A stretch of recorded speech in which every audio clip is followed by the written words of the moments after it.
আসসালামু আলাইকুম দর্শকেরা, দেখুন আমার গাছ ভেঙে কি অবস্থা, কত ক্ষয়ক্ষতি হয়েছে। বাতাস কি শক্তি, কি ঝড়, আমাদের সব ক্ষয়ক্ষতি হয়েছে। আর এই সাইডে আসেন, দেখাই। দেখেন দাউনিয়া আইসি করতে দেখেন। দেখেন এই মাটিতে কত আসলে নিচ, এই মাটিতে কত নিচে আসছিল। এই যে গাছ ফুল ভাঙ্গি সব শেষ করছে।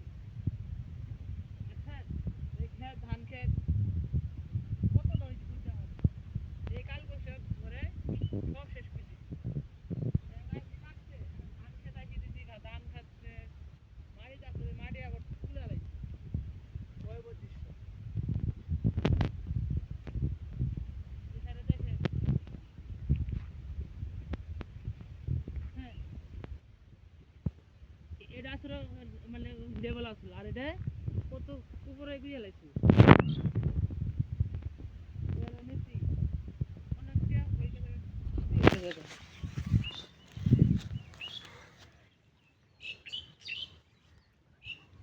এটা যা দেখি বাবা